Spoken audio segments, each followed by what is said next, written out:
Hello everyone, welcome back to my YouTube channel. In today's video, we will be going over the 6 states and 10 territories of Australia and how each of them got their name. Now you might be thinking, 10 territories? There's only the Northern Territory and the Australian Capital Territory. Well, there's actually 10, however most of them are extremely small. Only 3 of the territories are internal, which are the ACT, the Northern Territory and Jervis Bay, which means that they are all located in mainland Australia. And the other 7 are either small islands located out in the seas and oceans, or are located on a completely different continent. For instance, the Australian Antarctic Territory, located in Antarctica. Now first, we will be beginning with the 6 states in alphabetical order. First up for the states, we have New South Wales. Now, it all began when Captain Cook was on his first voyage in the year 1770. Captain James Cook, who is from England, was an explorer and cartographer. In 1770, during his first expedition, he sailed down to the east coast of Australia and discovered the area of present-day New South Wales. To Captain Cook, this coastline looked a lot like the coastline of Wales, and it reminded him of Wales, so Cook renamed it to New South Wales, as it reminded him of Wales, and it's called South because it was located in the southern hemisphere. Next up, we have the state of Queensland. The British colony and eventual state, Queensland, was formed in 1859 after people living in present-day Queensland, which was then part of the New South Wales British colony, wanted to separate.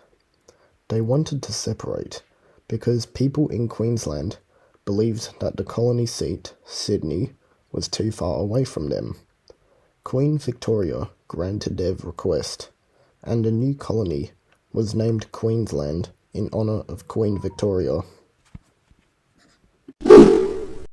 Now we have South Australia. Now this one's extremely self-explanatory. South Australia was named South Australia because it is located in the southern portion of the country. However, it was originally going to be named Southern Australia, but eventually people settled on the name South Australia because they thought it sounded better. Next up, we have the state of Tasmania, which is the only Australian state not located on the mainland. Now, Tasmania was first discovered in 1642 by Dutch explorer Abel Janszoon Tasman, and in 1856, the then British colony was named to Tasmania in honour of Tasman, who discovered the island 200 years prior. Next up, we have the state of Victoria. Victoria, just like Queensland, was named after Queen Victoria.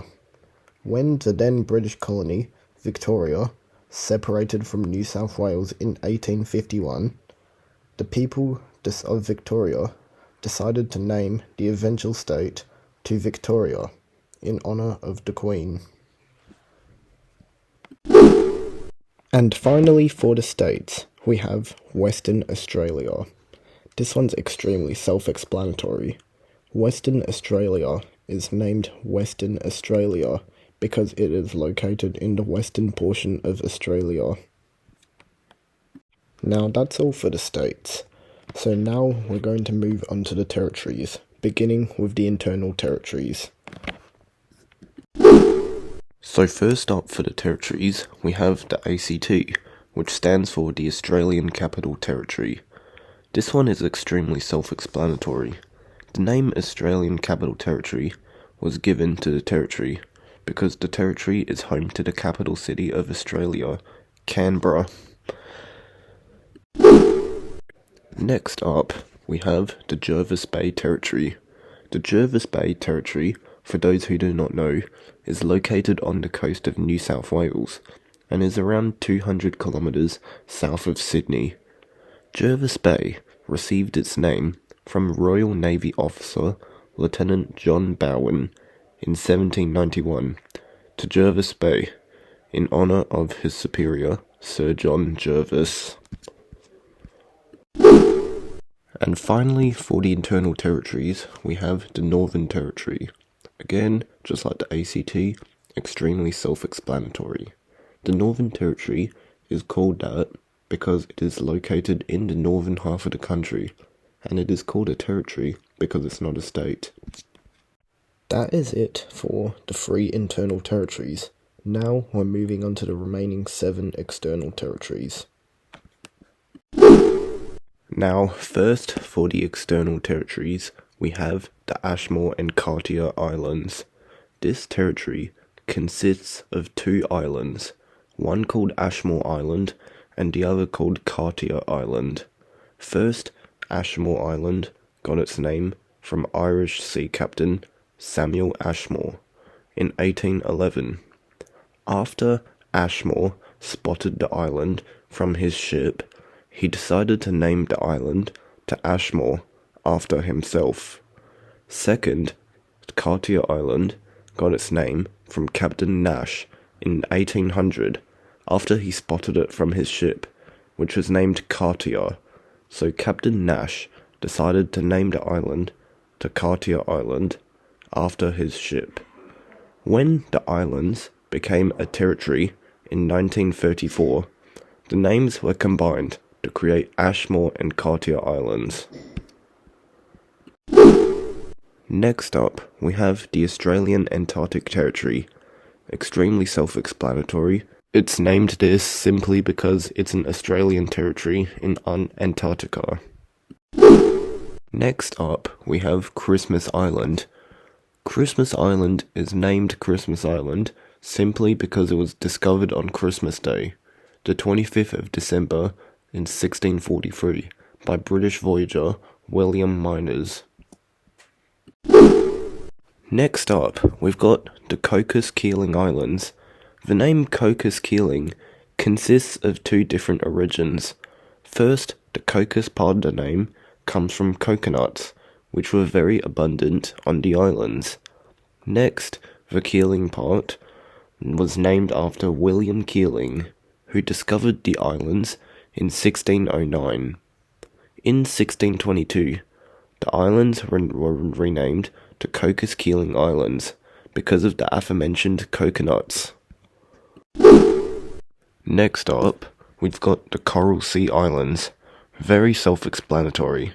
It's called this because the islands are located in the Coral Sea, which is also self-explanatory in its own, having lots of coral reefs and formations. Next up, we have Heard Island and McDonald Islands. Just like Ashmore and Cartier Islands, these are 2 separate islands that are part of the same territory. First, there is Heard Island, which was named after John Heard, who discovered and named the island after himself in 1853.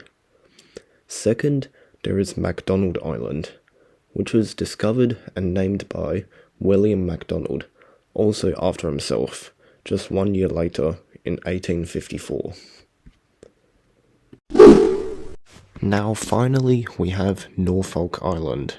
Norfolk Island was first discovered in 1774 by Captain James Cook.